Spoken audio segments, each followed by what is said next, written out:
Esta é mais uma produção da Federação Espírita Pernambucana, para você que curte podcasts.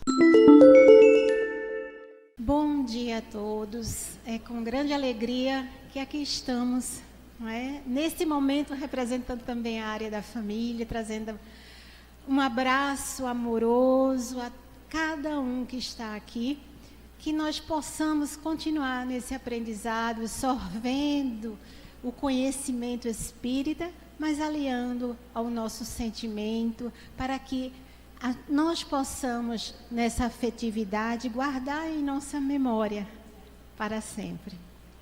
Bom, nós vamos hoje, agora nesse momento, conforme disse o Ranieri, né, conversar um pouco, cada um 10 minutos, acerca do tema Federação Espírita Pernambucana e a vivência do Evangelho de Jesus segundo o Espiritismo.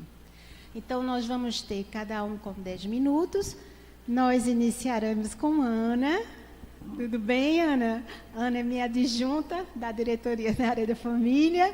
E depois Sócrates, tudo bem? Pode ser. E em seguida, André e o Alisson. Certo? Após esses 10 minutos de cada um, nós iremos passar para o momento das perguntas, que com certeza será um momento riquíssimo. Então, continuem aqui conosco, aproveitando bem esses minutos em que a gente aprende junto. Então, vamos lá? Ana, fique à vontade.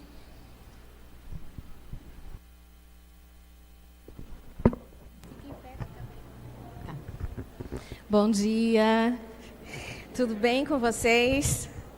Tava legal lá embaixo, né? A gente viu a alegria, que legal, muito bom.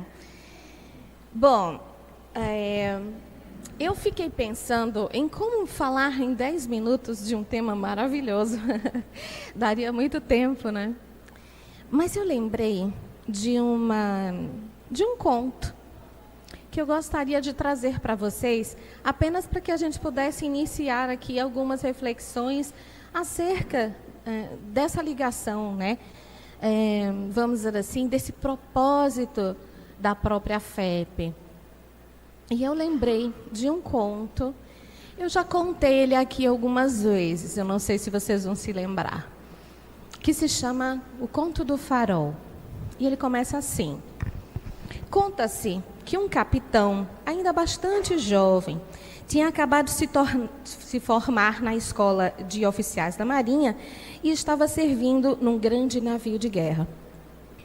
Sua frota estava fazendo exercícios num arquipélago, em meio a milhares de ilhas.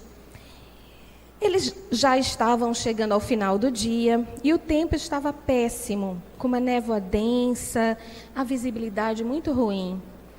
Num certo momento, o vigia avisou ao comandante que havia uma luz piscando do lado direito. O comandante perguntou se a luz estava constante ou em movimento. E o vigia confirmou que a luz estava parada e num curso de colisão. O comandante mandou uma mensagem para o suposto navio, informando que ele estava numa rota de colisão e que seria necessário mudar seu curso em 20 graus imediatamente. E recebeu a seguinte resposta: é melhor vocês mudarem seu curso imediatamente.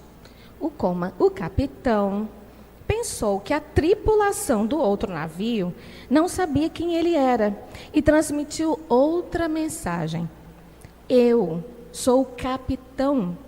Por favor, mude seu curso em 20 graus. E veio a outra mensagem: eu sou marinheiro de 2ª classe, senhor, e estou alertando que é preciso mudar o curso do seu navio, senhor. O comandante ficou enfurecido e enviou sua mensagem final: estou no comando da mais importante nau da frota. Não podemos manobrar tão rápido. Mude seu curso imediatamente. Isto é uma ordem. Então, o comandante recebeu a seguinte mensagem final: Senhor, é impossível mudar a nossa rota. Isso aqui é um farol e eu sou apenas o faroleiro. Interessante esse conto. Comecei a pensar, o que essa mensagem podia dizer para a gente? Então vamos lá. Quem vocês acham, ou o que vocês acham que é o farol? A casa espírita. Nesse sentido, a nossa FEP é o farol. E o que faz um farol? Ilumina os caminhos, ilumina os navios, que podem ou não estar à deriva, que podem ou não estar no meio de uma tempestade, ou de uma noite muito escura, cheia de nevoeiros. E o que representa a luz?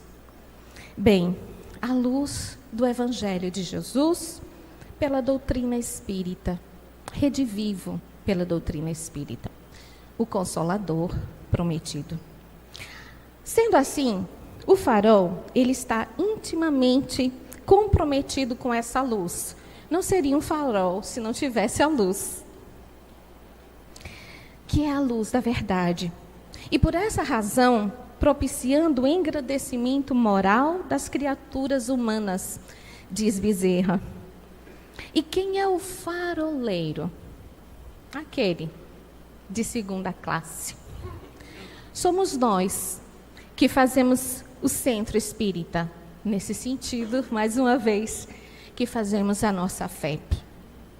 Nós somos o marinheiro de segunda classe, mas cuidadoso, atento, zeloso. Bezerra de Menezes, na mensagem que introduz o livro Dimensões Espirituais na Casa Espírita, de Sueli Caldas Schubert, pela psicografia do Divaldo Pereira Franco, nos diz: preservá-lo, fazendo menção ao centro espírita, preservá-lo imune às paixões de seita, às dominações políticas, às arbitrariedades de qualquer natureza, aos modismos e inovações muito agradáveis aos insensatos. É dever de todo espírita que reconhece o compromisso que mantém com a doutrina libertadora. Graves palavras de Bezerra para nós. Nós não somos o capitão. Nós somos o marinheiro de segunda classe. Mas que está no seu posto e a fim de mantê-lo agradável, e a fim de mantê-lo realmente numa condição de quem ilumina. Porque quem ilumina não somos nós, mas o farol que usa de uma luz inominável. Então, quem é o capitão? Nós podemos presumir, depois da mensagem de Bezerra, que é todo aquele entrave causado por nossos ciúmes e vaidades, por nossos comportamentos invigilantes, que abrem portas aos desequilíbrios emocionais, trazendo dificuldades nas nossas relações interpessoais. Ou por desconsiderar a importância da simplicidade das nossas ações para não cair no improviso duvidoso e descuidado. Hoje, que viemos culminar nossas reflexões acerca dos 120 anos da nossa Federação Espírita, que através do trabalho árduo, compromissado, como assinala Bezerra na mesma mensagem, tendo por finalidade o estudo e a prática da doutrina dos imortais, onde se iluminam os espíritos aprendendo, na convivência fraternal, a experiência da solidariedade, do trabalho e da tolerância, a fim de poderem avançar no rumo da plenitude. Esse é o nosso compromisso. Nós sabemos que cada um de nós traz em si uma grande necessidade a ser aprendida. Cada um de nós sabe exatamente onde nós precisamos melhorar. Mas será que somos vigilantes o suficiente para não danificar o trabalho do farol? Finalizando a minha fala, queridos, eu gostaria de dizer da grande relevância de nos sentirmos compromissados com esse antigo farol, para que ele não deixe de continuar iluminando o caminho dos homens e espíritos que precisam encontrar o porto seguro nos braços de Jesus. E aí lembro de uma passagem de Jesus, quando ele diz que é importante que o escândalo venha, mas ai de quem pelo escândalo ele vier. Calando os nossos ciúmes, as nossas vaidades e refletindo. Lógico, como marinheiro de segunda classe, nós apenas podemos fazer que este farol permaneça em pé. E ele continuará. Porque se não for por nós, serão por outros que advêm atrás. Mas não será de nossa responsabilidade olhar para trás e dizer: eu nada fiz, ou eu o que fiz, o que deixei para trás. As bonomias, a amizade, a fraternidade e a ajuda daqueles que mais necessitavam da luz desse farol. Cabe aqui a nossa reflexão. Muito obrigada.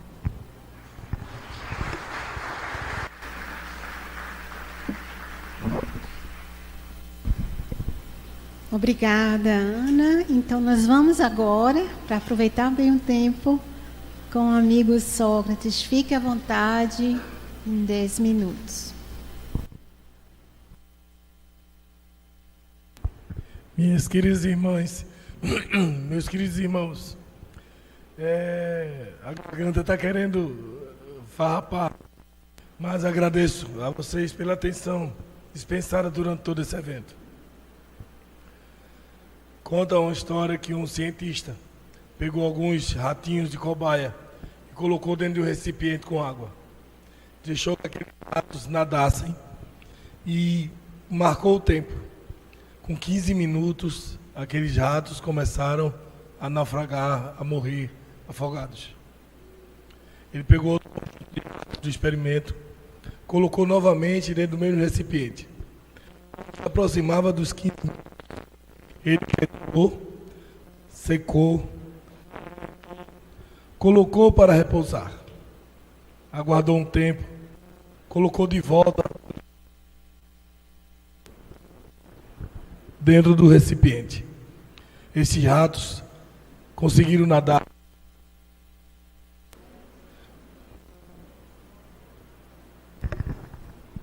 A voz já não está boa, e o microfone sem ajudar aí complica. Esses ratos conseguiram nadar por 40 horas. O que é que nós podemos tomar como lição? Que se nós tivermos a capacidade de ajudar, de socorrer aqueles que estão naufragando, aqueles que estão se debatendo nas suas tempestades provacionais, nós alimentaremos eles com a esperança de vida. Nós alimentaremos eles com a força e a coragem para resistir. É isso que Jesus nos conclama, para que nós sejamos capazes de enxergar a dor e a miséria no coração do nosso semelhante. Que nós sejamos capazes de perceber que dentro de nós existe a força necessária para suprir, para alimentar, para nutrir aqueles que se encontram desvalidos. É a responsabilidade que o Evangelho nos chama, no meio de tanta miséria que campeia a nossa humanidade. Até quando nós vamos ficar apenas declamando os textos evangélicos? Quando que nós vamos realmente encarar a nossa responsabilidade diante da dor do nosso semelhante? A casa espírita ela precisa transpor as suas paredes físicas e interagir dentro da sociedade, procurando fazer com que aqueles que estão se afogando, que eles tenham mais fôlego, mais energia, mais força para continuar na sua luta. Façamos isso. Usemos o Evangelho de Jesus como inspiração para as nossas atitudes. Hoje, há poucas horas, entramos na primavera de 2024. Que sejamos hoje reflexivos. Que primavera será essa? Que seja uma primavera de esperança na vida de cada um de nós. A esperança de que realmente o Evangelho de Jesus, ele exerça as transformações necessárias que nós precisamos. Para não chegarmos do outro lado decepcionados. Decepcionados por termos tido a oportunidade e não termos aproveitado. Que nós, nesse momento de festejo, chegando já ao final da nossa 33ª Mostra Espírita, vocês já cansados de olhar para mim, porque já é a terceira vez que eu subo aqui neste púlpito, eu agradeço fortemente a oportunidade que a Federação Espírita ofereceu a uma representação do sertão pernambucano. Estive aqui durante esse final de semana, enquanto a minha cidade completava 129 anos ontem. E deixo a vocês o convite para, viajando para o sertão e conhecer Petrolina, a cidade que se coloca hoje como um polo no sertão pernambucano, mas também um polo do movimento espírita aqui no estado de Pernambuco. Indo até lá, estejam convidados a nos procurar, o Grupo Espírita de Petrolina. Teremos o maior prazer de levá-los, se não todos, só peço que não vá todo mundo de uma vez. Se for um de cada vez, eu terei prazer de recebê-los, levá-los para conhecer a gastronomia e a beleza da nossa cidade. Eu estava lendo uma frase que meu irmão colocou no grupo da família, de uma mensagem de Eunice Ramos, e no final ela diz assim: se dessa vida eu não levarei nada, que pelo menos eu possa deixar boas memórias nos corações daquelas pessoas com quem eu conviva. Então eu peço a Deus que dessa vida eu não levando nada, pelo menos eu possa deixar no coração de vocês as boas memórias dos momentos que nós desfrutamos neste final de semana. É uma alegria indizível que eu trago em mim de poder estar aqui hoje conversando com vocês. E espero que nós possamos nos reencontrar por diversas vezes ainda, antes que o nosso compromisso reencarnatório encerre. Deixo a vocês um beijo carinhoso no coração, vosso de muita paz e de muita luz.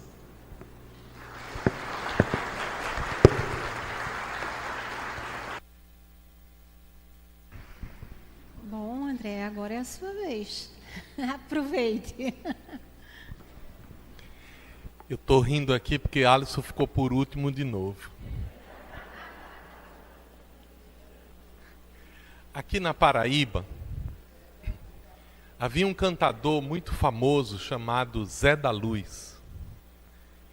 Ele era um poeta que construía figuras do impossível. E em um dos seus poemas, ele vai dizer assim: se nós dois juntinho vivesse,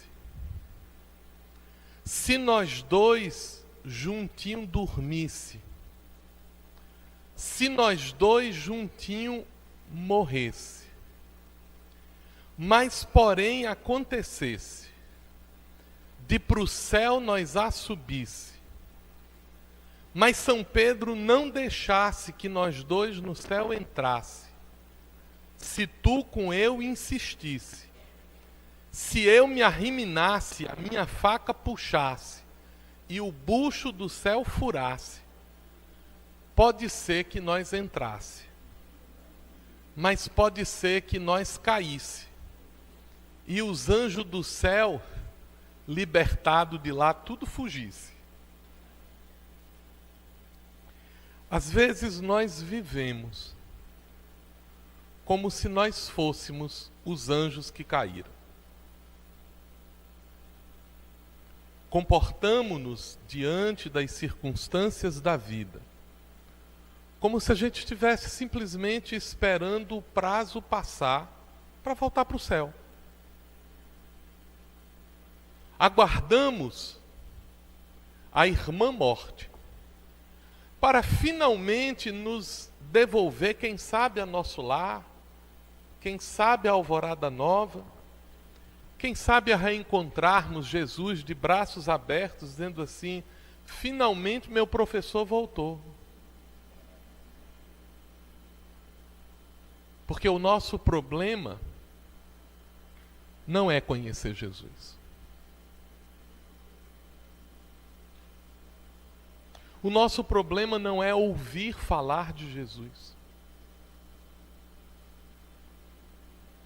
O nosso problema não é sermos amparados por Jesus. O nosso problema é o que nós estamos fazendo com o amparo, com o conhecimento e com a presença de Jesus em nossas vidas. Há um momento que me comove deverasmente na passagem evangélica, quando Jesus, chegando em Cafarnaum, entra no barco de pesca de Simão Pedro e do seu irmão André. Quem já teve a oportunidade de sair para pescar, sabe que ninguém sai para pescar às 7 horas da manhã com o sol a pino. A gente sai para pescar de meia-noite, para pescar de madrugada, para de manhã cedo, quando o sol estiver nascendo, a gente voltar.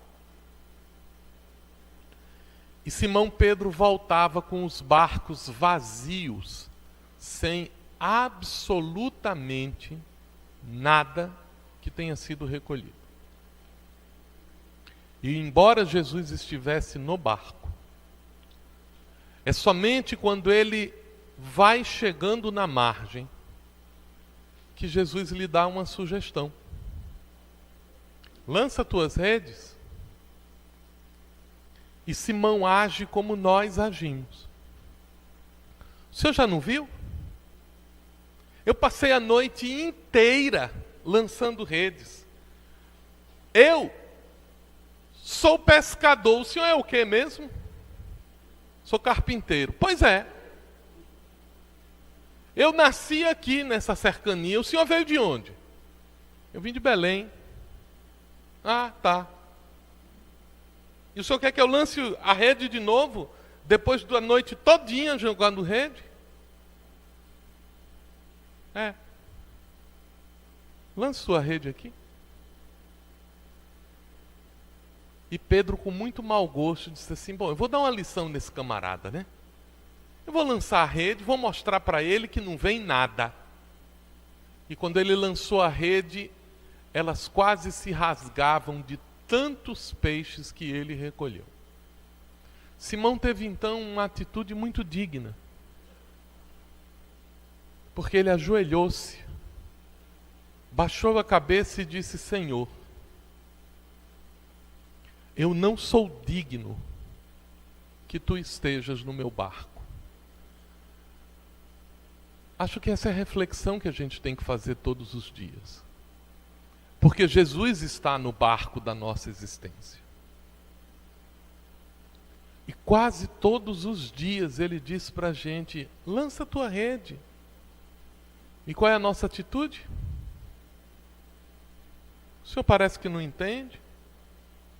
O senhor parece que não sabe das dificuldades que eu vivo. O senhor parece que não compreende o que eu estou fazendo aqui, o esforço que eu estou fazendo. Não viu que eu passei o dia todo lançando redes? E Jesus pacientemente dizendo para a gente: lança tuas redes. E na maioria das vezes a nossa resposta é: lance o Senhor, eu quero é o peixe. Eu estou aguardando que o Senhor me traga o peixe. Se trouxer o pão também eu vou achar melhor. Se puder ser hoje, puder ser amanhã de novo, eu vou ficar muito contente. Porque nós exultamos a figura de Jesus. Via de regra, temos absolutamente decorada a questão 625. Qual o tipo mais perfeito que Deus ofereceu ao homem para lhe servir de modelo e guia? Jesus. E você segue ele como seu guia e como seu modelo? Ou você só decorou a questão? São 160 anos de o Evangelho segundo o Espiritismo. São 120 anos de Federação Espírita Pernambucana. Por aqui desfilaram almas grandiosas cujos exemplos estão marcadas na história do nosso Estado como referências de vivência moral e de dignidade. E quando nós chegamos na mostra espírita e nos encantamos, porque foram analisadas questões graves, foram dissecados conceitos refinados sobre o Evangelho à luz do Espiritismo.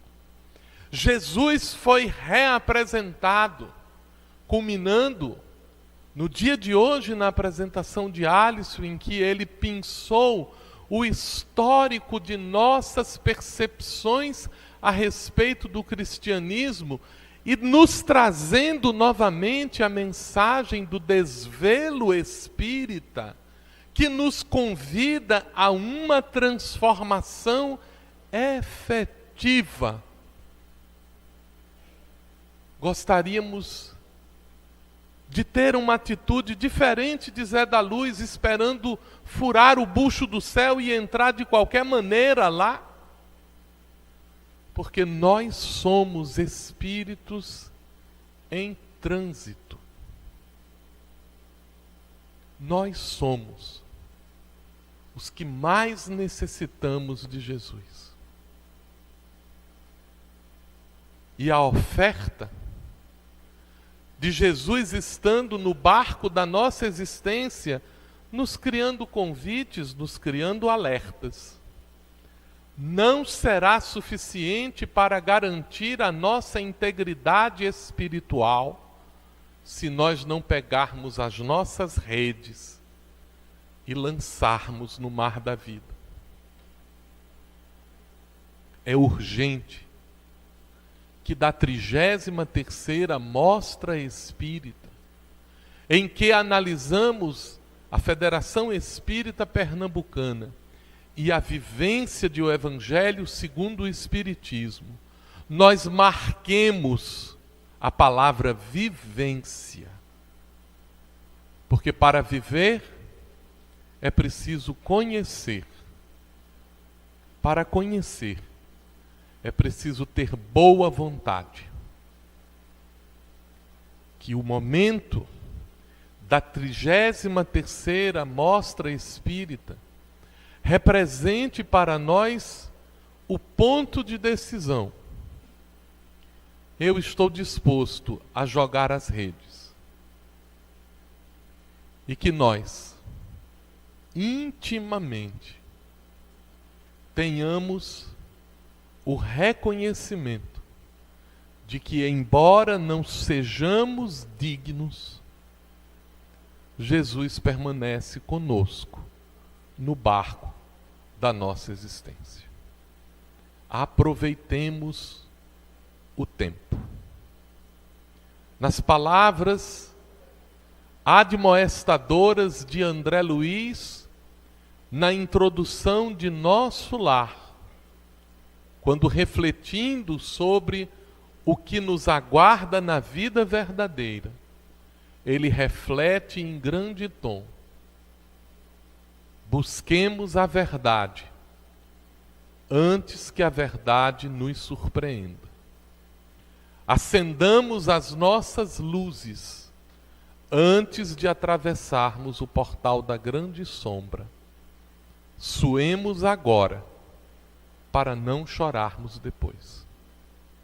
Se essas palavras impressionam, é justo reconhecer que o Espiritismo é impressionante, porque nos convida a uma reflexão sobre uma vida que segue. Daí evocarmos à memória o espírito Edmundo Xavier de Barros, quando em Parnaso de Além-Túmulo nos chama a refletir: não a paz, não o fim. A vida apenas é tudo o que encontrei e tudo o que nos espera. O ódio, a fama, o poder e as ilusões terrenas são como lodo, fumo e cinza ao fundo da cratera. Esvaiu-se as vaidades, os júbilos, as penas, a alegria que exalta e a dor que regenera continuam vibrando, porém, numa outra esfera. Morte, desvenda à terra os planos que descobres. Fala de tua luz aos mais vis e aos mais nobres. Renova o coração do mundo impenitente e dize aos homens sem Deus, nos círculos escuros, que para além do gelo atroz que te reveste os muros, há vida. Sempre há vida, porque há vida eternamente. E nesta vida, nós devemos nos recordar deste encontro com essa palavra, vivência.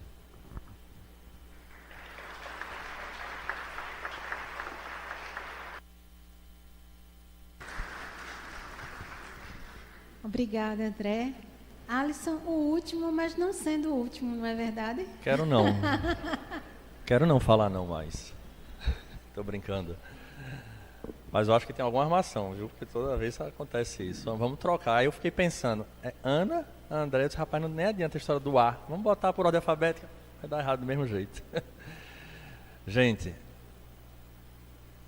quando se fala Federação Espírita Pernambucana e a Vivência, particularmente eu considero a federação, nesta frase, nada mais nada menos do que a representação do nosso movimento espírita. De todas as casas. Então aquilo que nós estamos falando, voltado para a federação espírita, estamos falando para o movimento como um todo. Porque aqui há representantes de várias casas espíritas. Nesse momento em que a gente vive, que é esse período de transição planetária, numa obra vasta de 4 livros, porque ali há muitas informações, trazendo o sermão profético de Jesus e olhando por esse ângulo das 4 obras, perceberemos que vivemos um momento muito crítico, no qual as informações eles falam, e que está sendo as últimas oportunidades nesse período da reencarnação aqui na Terra. E de uma maneira muito clara eles mostram que seria para fazer prevalecer a lei de justiça, amor e caridade, que muitos espíritos que estão em regiões de sofrimento reencarnem na Terra nesse período para que possam usufruir e ter a chance de conhecerem a Jesus mudando a postura, mudando o comportamento. É indiscutível que parte desses espíritos ficam no mundo espiritual, parte se encontram reencarnados. E Manuel Filomeno explica que via sintonia, muitos se tornam instrumentos para que eles possam gerar a inverdade, a discórdia, de maneira que esse movimento cristão sofra, não agora de fora para dentro, mas de dentro para fora. Vivemos uma batalha espiritual. E quando falávamos que muitas vezes transformamos a mensagem de Jesus em algo muito leve, é porque não estamos percebendo essa fase. E dentro da casa espírita, dentro da federação, quem faz a casa não são as estruturas. É indiscutível que elas são importantes, mas esses espíritos chegarão até aqui porque todos eles são filhos de Deus, apresentam-se os seus mentores, e para que eles aproveitem a oportunidade, essa mensagem deve chegar a eles, e muitos destes despertarão e chegarão às casas espíritas. É necessário que esses espíritos, assim como nós, encontremos na casa espírita uma total fidelidade à doutrina de Jesus. E o que temos percebido é que muitos desses espíritos, como eles próprios anunciaram nestas obras, nós iremos implodir a doutrina, implodir um movimento. E não são poucas as vezes que com o nosso olhar distorcido nos tornamos ferramentas, abrindo frestas a esses espíritos. A vivência então do Evangelho, ela inicia através daqueles que estão à frente, que devem ter uma atitude de total prudência, sede mansos, sede prudentes. Lembramos a figura querida de Paulo de Tarso, que após produzir tantas dores, bate à porta da casa do caminho e deseja ali falar. E com bastante prudência, Simão Pedro, conhecedor da história daquele homem que estava ali fora, diz: agora não.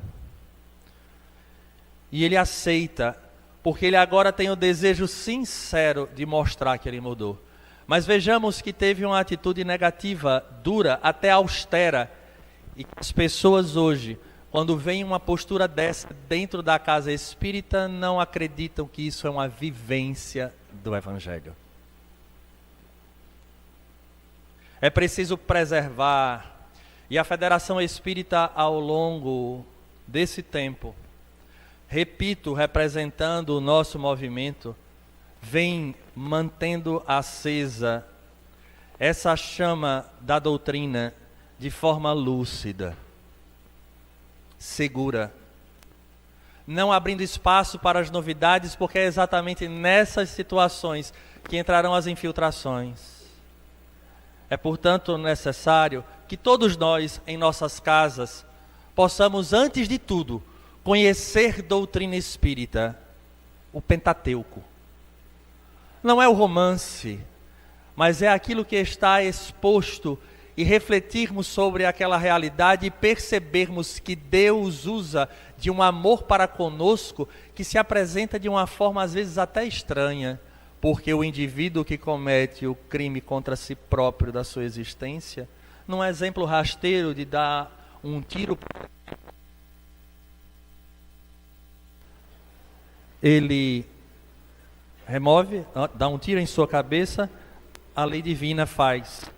Em nome do amor, ele retornar à terra e imprime no seu corpo físico deformidades nessa área, e nós olhamos assim com um sentimento de compaixão na anencefalia, na hidrocefalia, na loucura fisiológica, mas ali é o amor de Deus a benefício do Espírito.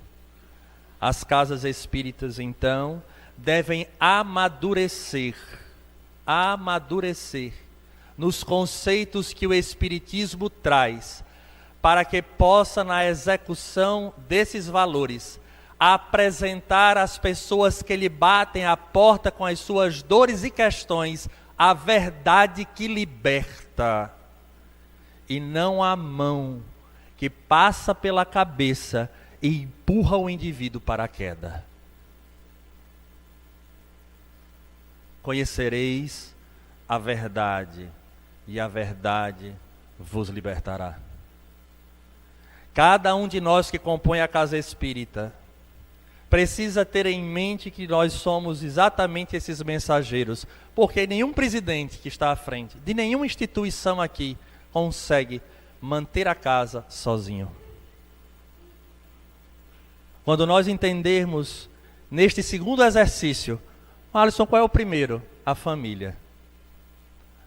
Porque às vezes nós queremos ser espíritas aqui, mas na família é mais complicado. O primeiro exercício é a família, dos valores. E a nossa casa, que é a casa espírita, com as mesmas dificuldades de encontrar aqueles que nós não nos damos muito bem, e nos tornamos invigilantes, sendo os instrumentos desses espíritos, e aí falamos mal, apontamos para os defeitos.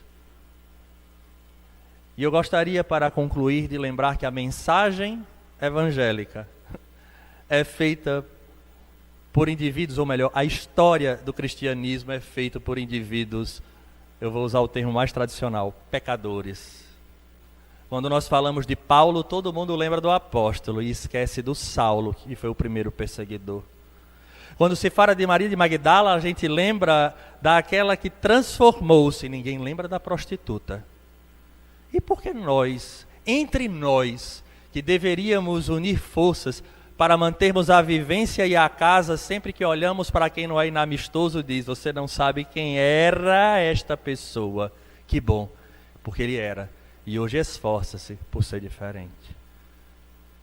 Que essa ideia, que é a vivência do Evangelho, permeie a nossa mente e a nossa ação, entendendo que as casas precisam se manter de pé, fiéis à proposta espírita, esclarecendo e consolando aqueles que chegam, porque há esforços do mundo espiritual trazendo essas pessoas, e elas precisam encontrar aqui a bússola segura para as reencarnações. E esses fenômenos não acontecerão de outra forma, senão pela nossa própria ação evangelizadora. Que a FEP, representando todas as casas espíritas, que os seus trabalhadores compreendam que cada um tem uma função importante e não se encontra a serviço da presidência, se encontra a serviço do Cristo, mas é necessário obedecer à hierarquia e à ordem a benefício da obra maior. Saúde e paz.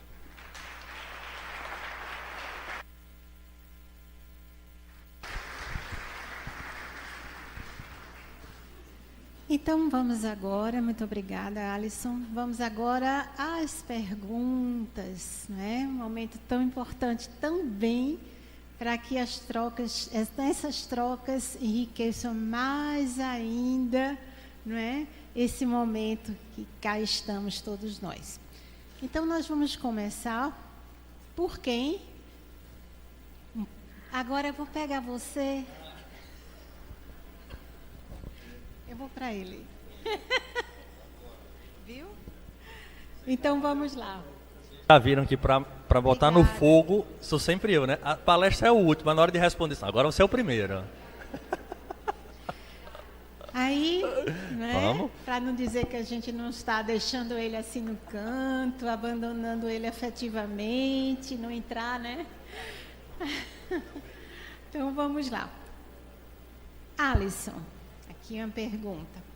Como podemos vivenciar a lei de amor, justiça e caridade no mundo de provas e expiações? Pode ficar sentado. Muito boa a pergunta. Como vivenciar? Primeiro, para eu vivenciar uma lei, eu preciso conhecer a lei. Como eu usei na palestra, vou usar o exemplo do nosso cinto de segurança. Se estabelece uma lei e há sanções, e a partir dali a gente se adequa. Então, para viver a lei divina, para viver o Evangelho, nesse momento de provas e expiações, a gente precisa, e nós entendemos o caminho que nós temos. Será que nós não cansamos já de tantos sofrimentos? Tem uma frase de Jesus que eu acredito que ele resume muito bem essa questão.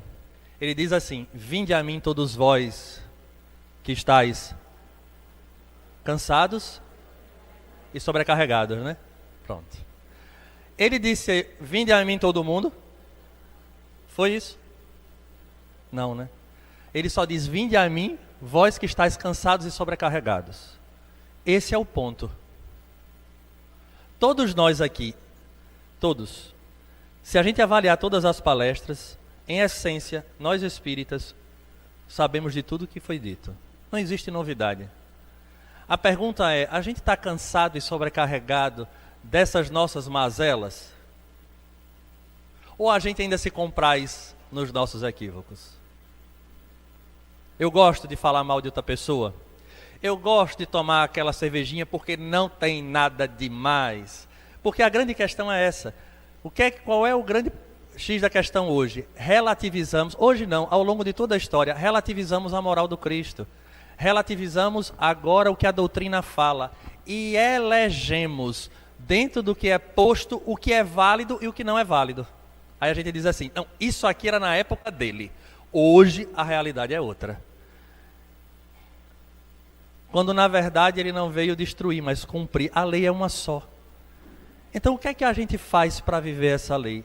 Ter essa lucidez. E o Evangelho segundo o Espiritismo vai colocar uma frase que eu acho muito pertinente.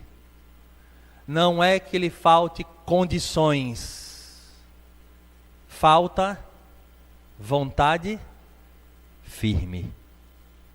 Quem diz isso é o Evangelho segundo o Espiritismo, não sou eu. Então o que é que está faltando para a gente viver nesse mundo de provas e expiações? Vontade firme. Porque o conhecimento, o que é para se fazer, o roteiro e a meta a ser atingida, todo mundo aqui, todos nós, nos dois planos da vida, já sabemos.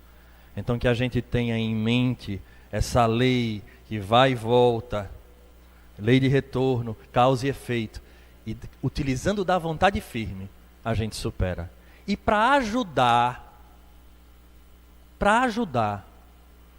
nesses momentos em que a gente está ali prestes a cair, não esqueçamos: pedi e obtereis, batei a porta e abre-se-vos-á. Oremos nestes momentos e o socorro nos chega.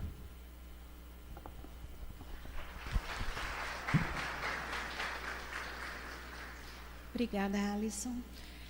Vamos para Sócrates, para pular para o lado de cá, não é? Que tem a ver um pouco com essa questão, qual será, né? Qual é a diferença entre prova e expiação?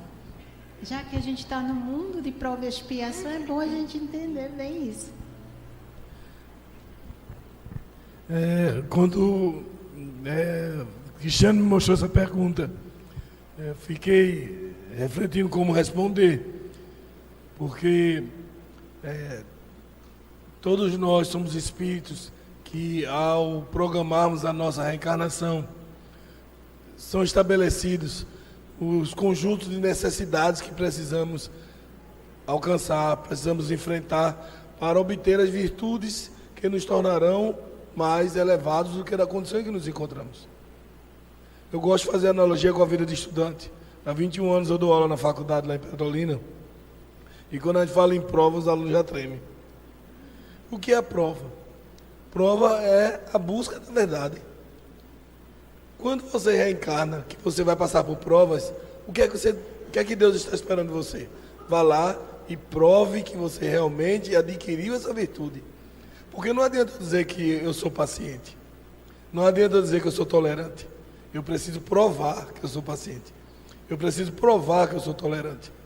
E nessa circunstância eu vou ser colocado no convívio com pessoas, com situações onde eu possa dar esse testemunho de que eu obtive essa virtude. E o que vem a ser expiação? É quando essa prova ela vem de uma forma impositiva pelos desregramentos do passado. Toda expiação é uma prova, mas nem toda prova é uma expiação. A expiação é aquele aluno que não estudou para a primeira unidade, não estudou para a segunda, aí vai fazer terceira ou final. Não cumpriu com a responsabilidade, não cumpriu com o compromisso, você é chamado a uma situação impositiva, onde aquilo ali você vai se constranger, vai perder final de semana. Tem uma aluna que chegou para mim e disse: professor, meu namorado já está arretado com o senhor. Por quê? Porque chega no final de semana, ele me chama para sair, eu digo a ele que não vou ter tempo não, que eu tenho que estudar para a sua prova. Eu digo: você veio jogar a responsabilidade para mim. A responsabilidade é sua. Você teve o bimestre todinho para estudar. Aí não estuda, aí no final de semana que antecede a prova, você vem dizer que a responsabilidade é minha. Então eu gosto de fazer analogia com a vida de estudante, porque é assim que acontece conosco. Quando nós não cumprimos com os nossos compromissos, nós somos chamados a vivenciar aquela realidade novamente, mas de uma maneira mais difícil, com mais dificuldades, porque fomos nós que escolhemos de forma equivocada a negligência, a irresponsabilidade das escolhas anteriores. Então, expiar, na verdade, é uma oportunidade de você se redimir, de você se recuperar, de você conseguir se reintegrar no ciclo de evolução dentro daquele ritmo, daquela cadência em que você estava estabelecendo. O aluno que repete de ano, o aluno que repete uma matéria, ele entra num processo expiatório, porque ele vai ter que rever aquilo tudo de novo, tem que suportar aquele professor de novo. é uma analogia com a experiência que nós temos. Aquelas pessoas que você convive, que você sente dificuldade de convivência, aquelas pessoas que você convive, que você não suporta, faça o que Jesus disse: reconcilia-te com o teu adversário enquanto estás a caminho com ele. Porque caso contrário, o que é que vai acontecer? Teremos que voltar, viver nova experiência, e dessa vez as situações podem ser ainda mais comprometedoras. Então, a prova é a oportunidade de você provar, demonstrar o quanto você desenvolveu a capacidade de amar, desenvolveu a sua intelectualidade, porque é isso que nós objetivamos no nosso processo evolutivo, é desenvolver a nossa moral, a nossa capacidade de amar, de fazer o bem, e também desenvolver a nossa intelectualidade, conhecimento das leis, conhecimento da vida. Quando nós somos reprovados, aí nós temos que expiar, passar por experiências constrangedoras e dolorosas para não voltarmos a cometer aquelas mesmas indisciplinas, aquelas mesmas irresponsabilidades anteriores. Então, seja prova, seja expiação, aproveite a oportunidade e demonstre, através do bom ânimo, do esforço, a sua vontade de superar, a sua vontade de triunfar. Porque Deus não nos coloca diante de provas que não sejamos capazes de superar. Deus não nos coloca diante de expiações que não sejamos capazes de superar. Se a fraqueza, se a indolência, se o desânimo se aproxima de você, lembre-se de Jesus. Alisson acabou de citar o trecho. Se você está cansado e sobrecarregado, busca Jesus. Ele lhe dará forças para vencer suas provas, para superar as suas expiações.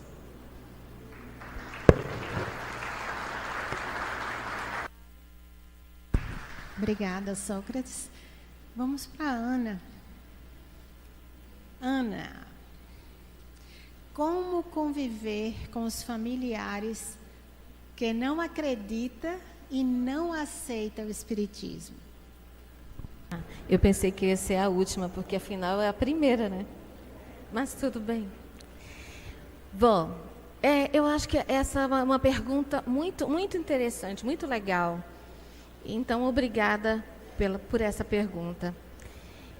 Então, vamos começar a refletir sobre isso, dessa pergunta, quando a gente inicia na doutrina, e a família não é espírita, né? Isso acontece muito, mais do que a gente imagina. E aí, talvez a primeira pergunta para essa resposta é: nós somos espíritas para quem? Para nós mesmos. Essa é uma escolha que nós fazemos, é uma escolha de foro íntimo. Quem tem o direito, inclusive, de dizer para você sê-lo?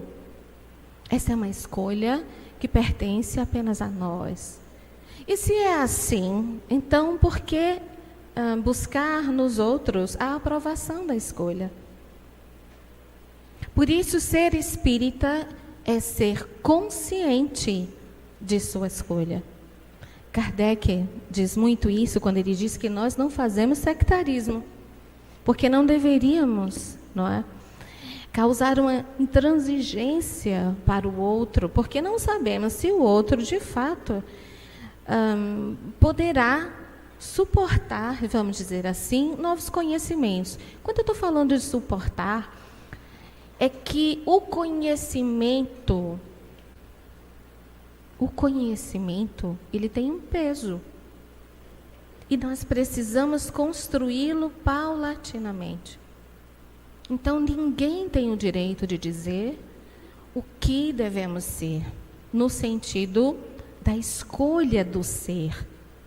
É diferente de eu dizer: nossa, a moral do Cristo nos diz que devemos ser benevolentes. Mas ainda assim, a escolha do outro pelo seu livre-arbítrio, que causa em si a sua própria diversidade e singularidade, lhe é todo o fórum, não é, de responsabilidade do próprio espírito. Essa é uma questão. A outra questão para essa mesma pergunta Eu gostei muito da fala do Alisson, quando ele diz o seguinte: ora, nós seremos espíritas apenas no centro espírita? Não. Nós seremos espíritas em nosso lar. Porque não somos espíritas para ser os melhores que alguém. Nós somos espíritas para sermos melhores para alguém, a começar de nós. Nós precisamos ser espíritas a fim de dar os exemplos que seriam importantes para aqueles que convivem conosco em nosso lar. Eles não necessitam ser espíritas, mas de uma vez que eu aceito o selo, eu preciso dizer qual o meu principal comportamento. Onde quer que eu esteja, na família, no trabalho, na fila do banco tão ruim, mas a gente é espírita ali, no estacionamento, né, Alisson? Principalmente no estacionamento. Então, como olhamos para os outros? E nós precisamos nos perguntar, como olhamos para as pessoas mais caras e preciosas, porque convivem conosco e veem o pior de nós, e ainda assim podem dizer, eu amo você, e nos aceitar como somos. Sejamos espíritas em nosso lar, sem cobrar do outro o mesmo caminho que escolhemos. Não importa. Mas quando partirmos de nossos lares para um lar maior, que a gente possa dizer, deixei contigo alguma coisa? Cabe a nossa reflexão, não é?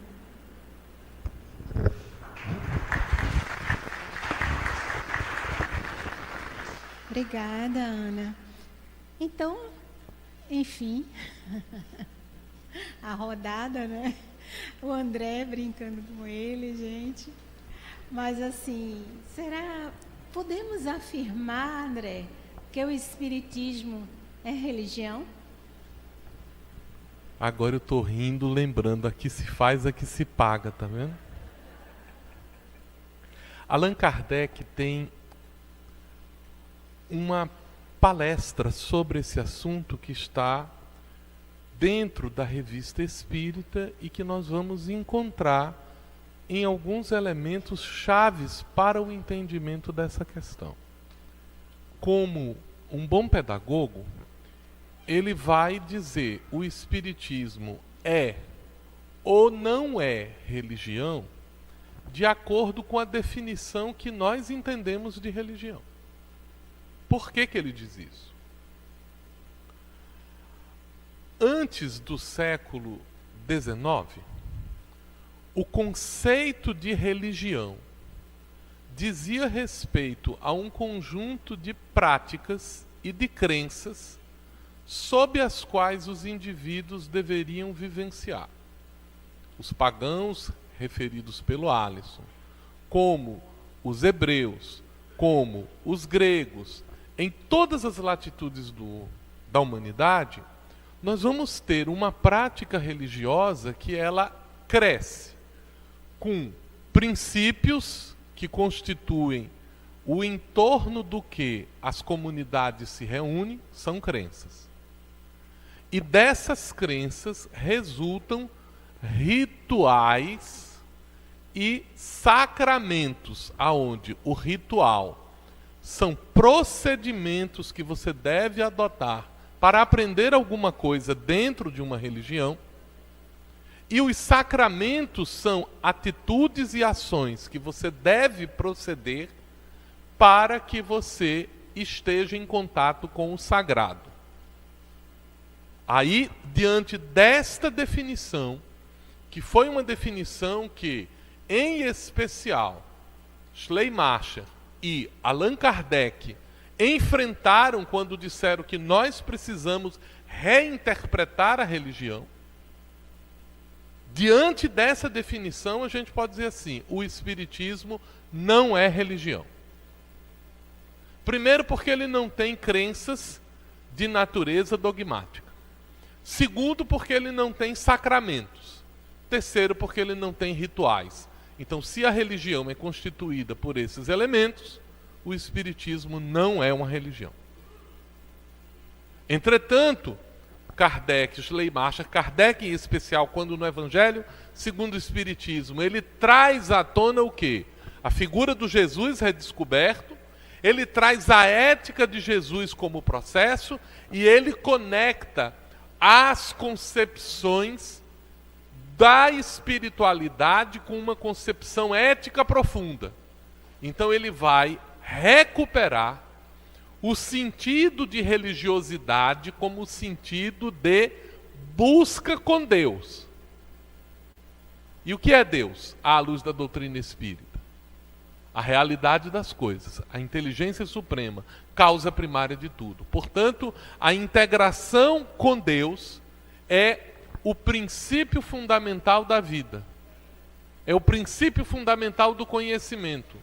É o princípio fundamental de toda a experiência. Então, Allan Kardec vai superar o conceito infantil de religiosidade e vai nos propor um conceito de religião como um ideal de busca de profundos significados quanto à nossa existência. Não por acaso, Mircea Eliade, um filósofo da religião, vai definir no livro sobre a religião, a essência do sagrado, ele vai trazer o conceito de que religião é a busca dos profundos significados da existência.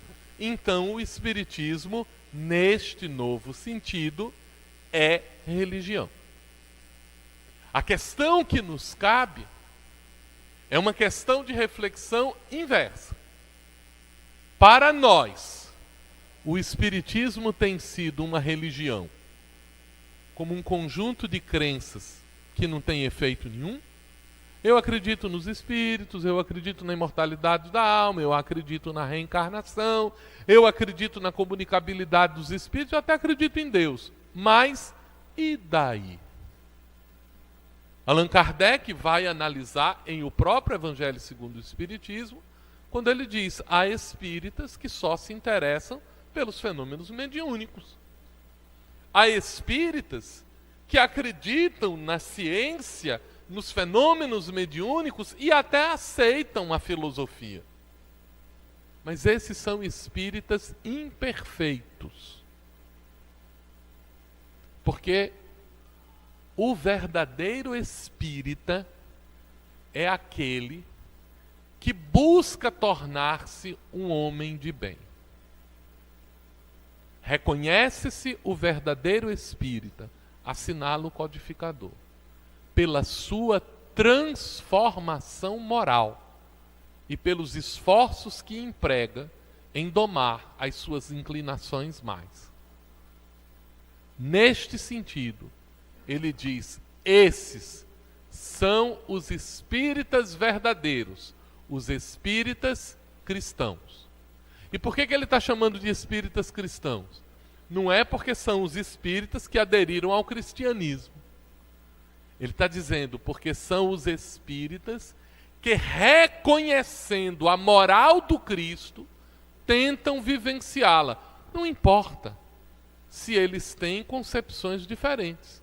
Allan Kardec vai entender que existirão espíritas budistas, espíritas maometanos, espíritas hinduístas. Por quê? Porque ele não suprime a noção de que o indivíduo, no contexto da sua religiosidade, ele possa ter concepções diferentes. Mas ele caracteriza o Espiritismo enquanto religião verdadeira como um conjunto de concepções filosóficas, de constatações científicas que têm consequências ético-religiosas neste novo sentido de religião. Então, o Espiritismo não é um atributo religioso para a gente ostentar como se fosse um apanágio para a gente dizer, olha, eu sou espírita. Não. A gente não diz que é espírita. A gente mostra. A gente mostra que é espírita. Como é que a gente mostra como é espírita? Quem quer que conviva com a gente, olha para a gente e diz assim, Sócrates, tu é diferente, vice. as tuas atitudes são diferentes. Tu é espírita. Esta casa foi reconhecida na sociedade pernambucana porque aqui estavam os espíritas, sérios, íntegros, benevolentes, cuidadosos com os outros. Não precisou ninguém dizer, olha, os espíritas estão ali. A atitude deles falava sobre a realidade da sua religião.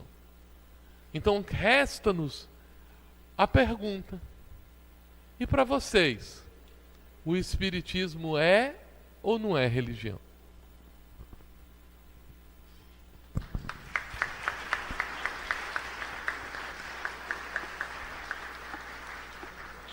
Obrigada, André, pelos esclarecimentos e a pergunta, né, que não quis calar.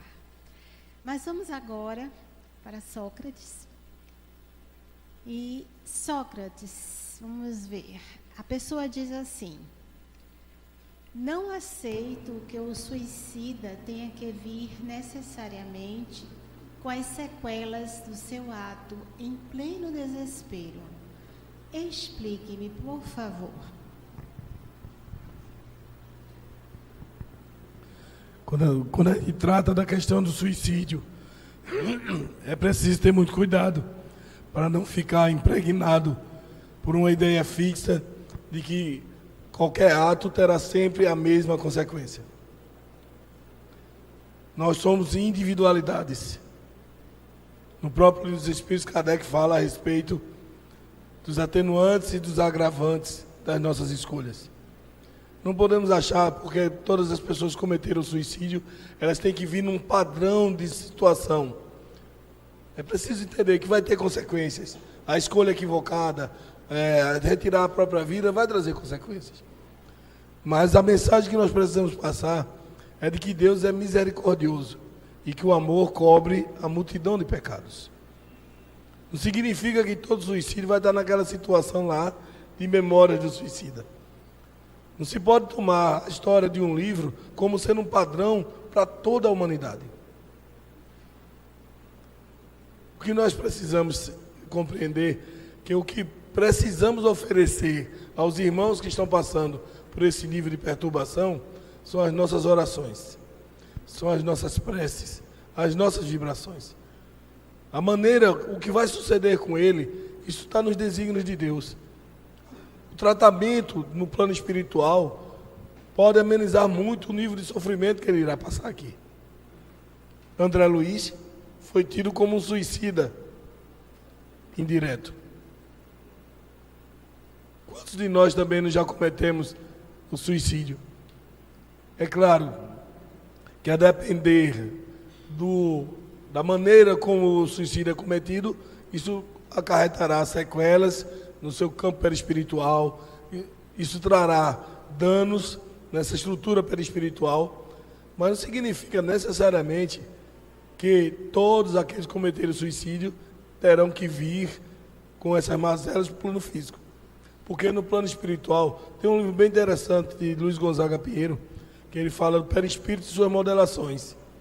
Existem tratamentos no plano espiritual ajudando na recomposição do campo perispiritual, principalmente dos suicidas. Isso vai depender muito dos merecimentos e dos agravantes que o indivíduo tenha cometido. Eu fico muito preocupado porque às vezes se passa uma imagem, eu diria assim, dantesca, e as pessoas que passaram pela situação de um parente ter cometido suicídio ficam extremamente perturbadas por isso. Nós temos que ter um cântico de esperança. Nós temos que confiar na misericórdia de Deus. Nós temos que orar e favorecer o tratamento e a recuperação dos nossos irmãos, ao invés de estarmos sempre mentalizando de uma forma negativa, de uma forma padronizada, aquilo que não é padronizado. Mais uma vez eu repito, somos individualidades. E como individualidades, nós teremos consequências, tratamentos diferentes a partir das nossas escolhas. Porque temos atenuantes e agravantes que nos antecedem.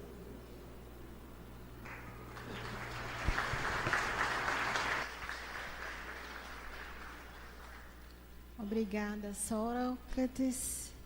E vamos seguindo para a última rodada, não é, das nossas conversas, continuando. Vamos para Alisson. Por que temos dificuldade em, entre aspas, retomar o caminho quando erramos? Por que sentimos tanta culpa que temos vergonha de nos reaproximar da doutrina? A tal da culpa é algo bem interessante, né? Caberia até um estudo sobre culpa. Eu diria que a culpa é uma das filhas preferidas do orgulho. Porque de maneira inconsciente o que se pensa é o seguinte: como é que eu, que já sabia disso tudinho, fiz o que fiz? Eu não aceito ter caído nisso. Essa é a mensagem que o indivíduo que nutre a culpa, ele pensa. É dessa forma. É assim que a gente faz. Mas você já sabia e caiu? E aí, pelo fato da gente ter o nosso orgulho e o nosso egoísmo como algo marcante ainda em nós, eu não aceito a minha condição ainda de aprendizes. Por isso Jesus diz: aprendei comigo. Então a grande dificuldade da gente em relação à culpa é essa.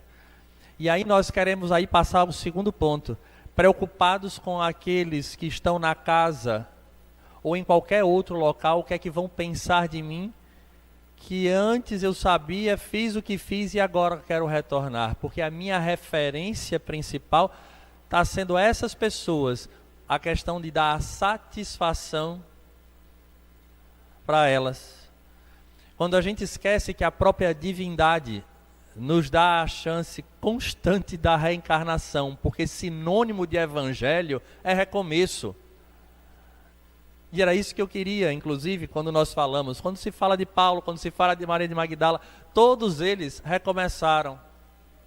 E por que conosco é diferente? Porque nós estamos ainda criando no imaginário que nós atingimos um patamar que nós ainda não chegamos. E o Espiritismo dá isso muito para nós, porque na medida em que a gente se torna um intelectual, entre aspas, espírita, e conseguimos resolver a vida de todo mundo, a gente se acredita num patamar moral diferente, até que a vida vem sem pedir licença e nos coloca na mesma situação. E nem sempre a gente vai tomar a medicação que a gente prescreveu para o próximo. É por isso que a gente tem tanta dificuldade. E nessa situação da queda, a culpa cresce. Manuel Filomeno de Miranda, aprofundando sobre a culpa, ele fala que muitas vezes a doença que se desenvolve é fruto desta culpa, porque nós nos achamos merecedores de sermos punidos pelo equívoco que cometemos. Ele fala isso numa obra, né? Trilhas de Libertação. Ele diz que o indivíduo age de forma equivocada, gera a culpa por conta do orgulho, e ao processo de reencarnar, ele traz ainda a culpa tão forte em si que ele atrai, ele diz: eu mereço desenvolver um câncer, eu mereço ter um determinado problema, só que isso é a nível inconsciente. Por isso que quando se fala de perdão, qual é o primeiro? É o auto perdão. Então, busquemos compreender que a culpa não nos leva a lugar nenhum, a não ser a um processo de sofrimento cuja o algoz é o orgulho que está com o látego nas nossas costas. Então não vamos nos colocar na posição que nós não estamos ainda. Somos todos aprendizes. E como bons espíritas brasileiros, se cair, levanta, sacode a poeira e dá a volta por cima.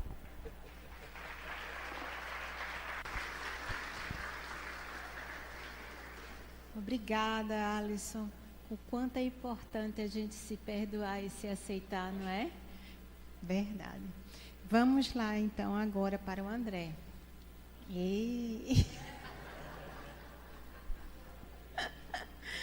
Não é? Mas vamos entrar no esquema de abandono, né?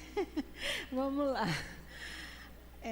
Entre a fé e a razão, como compreender os processos Nós, dentro da doutrina, e a doutrina dentro de nós. A vida nos oferece 3 professores. O primeiro é a experiência. A experiência é aquilo que nos chega nas nossas percepções e aquilo contra o que a gente vai tendo de se acomodar. Nesse processo de termos as experiências, nós criamos um reconhecimento do mundo.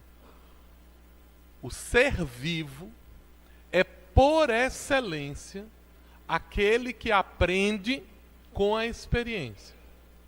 Daí a Escola Chilena de Biologia, de Humberto Maturana e Francisco Varela, designarem o conhecimento como função da vida.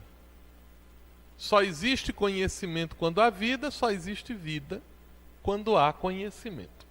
Porque conhecer é aproveitar a experiência e interagir com o que está acontecendo. Nós temos muitas experiências que deveriam servir de lição.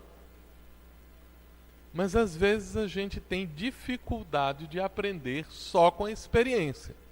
Aí vem a segunda professora. A razão. O que é a razão?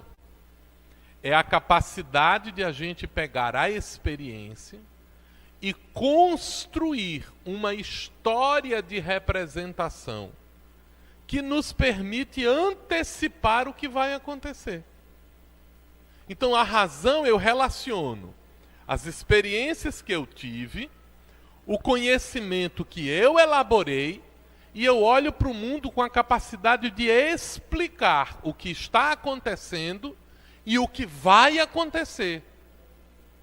Isso é a razão. E nós aprendemos com a razão. E nós desenvolvemos a nossa capacidade de articular as experiências, articular o conhecimento adquirido e pensar, e planejar, e ter estratégias de melhoria da gente. Experiência, primeira professora. Razão, segunda professora. Essas duas professoras, elas têm uma característica muito curiosa. Elas são extremamente pacientes. Quer aprender com a primeira lição da experiência? Não, não. Ela lhe dá a segunda. Ela lhe dá a terceira. Ela lhe dá a milésima, quinquagésima e por aí vai. A razão? Pense numa professora paciente. Não entendeu? Não, não. Vou lhe dar outras experiências para você aprender. Só que a gente tem uma mania triste de aprender coisa errada. Aí a gente pega as lições da experiência e aprende errado. Aí a gente pega as lições da razão e aprende errado. Aí a vida diz assim: vou chamar a terceira professora. A dor. Menos paciente, mas mais efetiva. Ah, eu não quero não. Não quer, mas vai. Ah, eu não queria que fosse assim. Pois é, mas é assim. E agora você vai aprender. Vai aprender com o quê? Com o que você não aprendeu com a experiência, o que você não aprendeu com a razão. Agora eu vou fazer você sentir o que é que isso significa. Essas são as 3 professoras da nossa existência. O processo da doutrina em nós é a fé que surge da experiência, confiança. É o entendimento que surge da razão. Isso é a doutrina em nós. Quando a gente compreende isso, até a dor a gente passa a entender de maneira diferente. Isso é a doutrina em nós. Nós, na doutrina, significa a ação. Nós, na doutrina, significa vivência. Reconhece-se o verdadeiro espírita pela sua transformação moral e pelos esforços que emprega em conter as suas más inclinações. Kardec, tratando do assunto no Evangelho segundo o Espiritismo, depois de listar as características do homem de bem, nos bons espíritas ele vai dizer, são os mesmos. O bom espírita é aquele que age. Então, o espiritismo em nós é entendimento, experiência, aprendizado mesmo com a dor. Nós, no espiritismo, é vivência.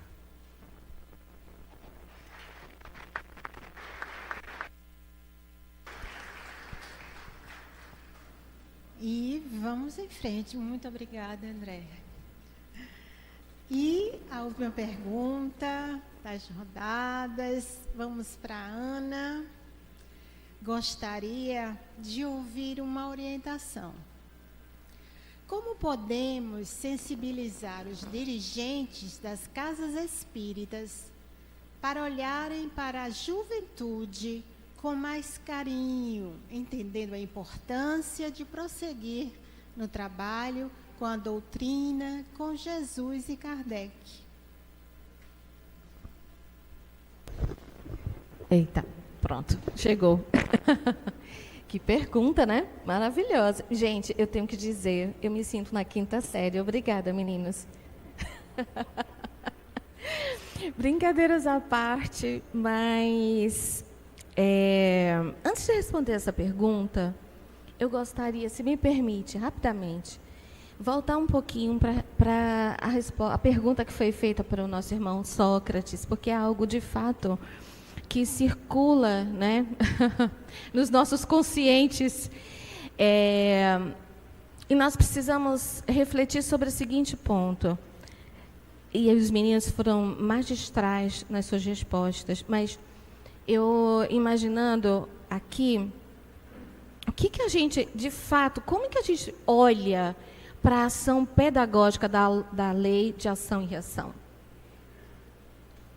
O que ainda circunda nos nossos inconscientes que nos faz retornar sempre ao pecado?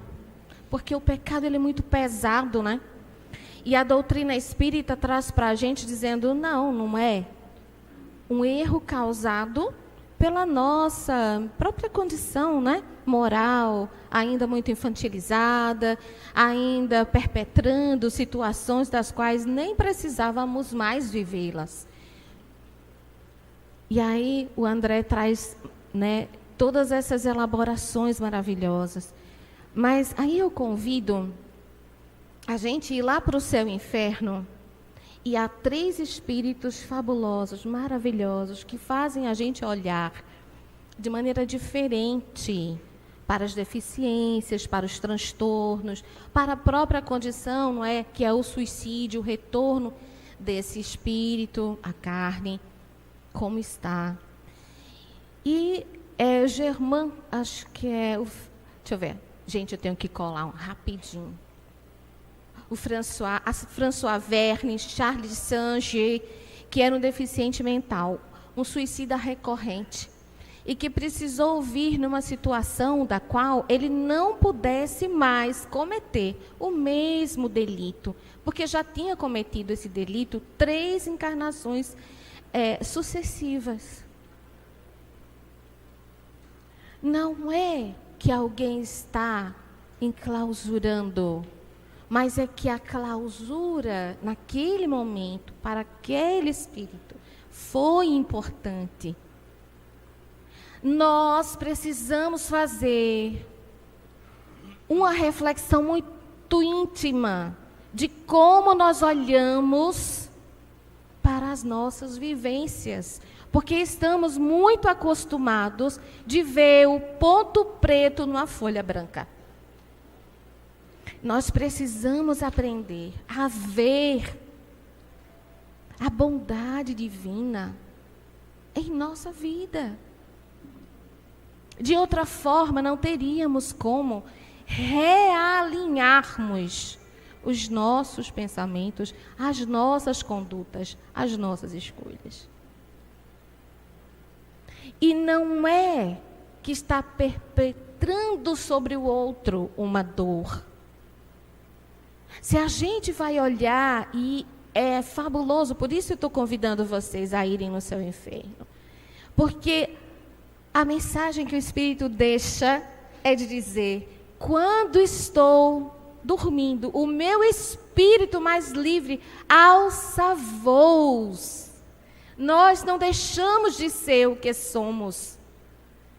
Seres espetaculares, divinos, maravilhosos, perfectíveis, porque vivemos as experiências que são necessárias.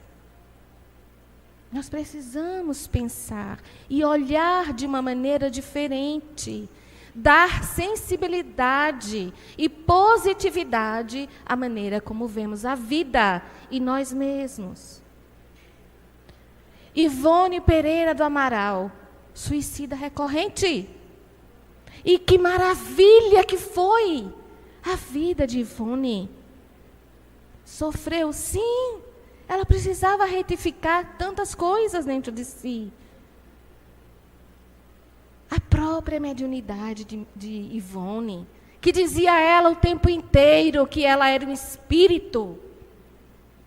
Mas veja que legado fabuloso que ela deixa. Então a pergunta sobre esta pergunta é: será que, como olhamos as nossas dificuldades, não são dificuldades porque nós ainda não vivemos a fraternidade necessária entre nós, a fim de dirimir, diminuir e, quem sabe, acabar com o sofrimento do outro, porque ainda somos muito indulgentes apenas para conosco mesmos? Essa é a grande pergunta, não é? Então, olhemos com mais cuidado sobre essa condição. O que eu posso dizer sobre a juventude? Gente, a juventude é quem vai manter os faróis acesos. E sensibilizar o dirigente da casa espírita, nós precisamos, em algum momento, entrar num diálogo e perguntar para ele, exatamente o que os meninos disseram aqui. Ora, se para nós a escolha de sermos espíritas e estarmos aqui, sorvendo do melhor que o espiritismo pode nos trazer, para as respostas, as perguntas que estão latentes dentro de nós, a fim de caminharmos mais resolutos das nossas decisões de sermos melhores. Se não formos nós a falar da doutrina espírita, quem será? Quem será? As nossas crianças que clamam por proteção, que clamam o nosso amor, desprotegidas, no distanciamento emocional de seus pais, de seus educadores, encontrarão também na doutrina, não na doutrina, me perdoe, na nossa casa espírita, o mesmo tratamento. Não deveríamos ser a docilidade, a maternagem para aquele coração que chega, muitas vezes, numa condição de que alguém segure sua mão e diga: vamos, eu posso te mostrar um novo caminho. Seremos nós estes. Não cabe apenas ao dirigente da casa espírita essa decisão. Cabe a cada um de nós. Há um dizer africano que diz: é necessário uma aldeia inteira para cuidar de uma criança. A aldeia inteira não se resume ao lar. A aldeia inteira não se resume à escola. A aldeia inteira se resume a cada um de nós. Ao tocar levemente o universo infantil, que possamos compreendê-lo e respeitá-lo, que possamos acariciá-lo a dizer: bem-vindo, meu irmão, você tem uma trajetória fabulosa.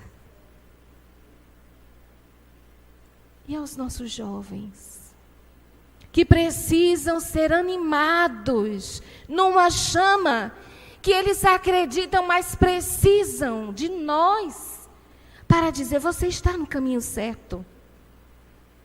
O mundo vai dizer para você: não vá para este lugar, mas faça boas escolhas. Não se incomode, não olhe para os lados, siga em frente, resoluto, determinado. O que são as nossas novas gerações? A ânsia de quererem modelos que digam que as escolhas que fizeram são as mais acertadas. Nós temos gerações faceladas de concepções vis, geladas, completamente absortas de amor. É essa geração. Depois não sabemos porque as crianças se automutilam, porque as crianças entram em depressão, porque as crianças e os jovens não sabem para onde vão. Ora, sim, o dirigente da casa espírita tem sobre si a grande responsabilidade de fazer com que o centro espírita coloque para a comunidade em geral os serviços que ele pode dirimir, consolar, orientar, esclarecer para os que chegam. Mas, meus irmãos, não podemos esperar dos outros a iniciativa que também deve ser nossa. Pensemos com cuidado. Pensemos nesse farol que precisa manter-se iluminado. Ele se manterá. Mas, ai de nós, que porventura não tivermos sido, pelo menos, um tijolo desta edificação. Muita paz para todos nós.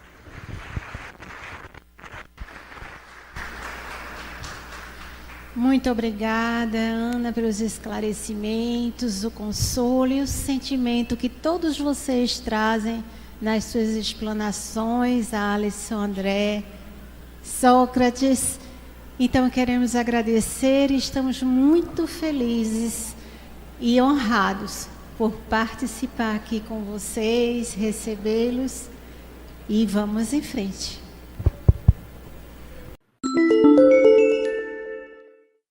Você ouviu o podcast da Federação Espírita Pernambucana.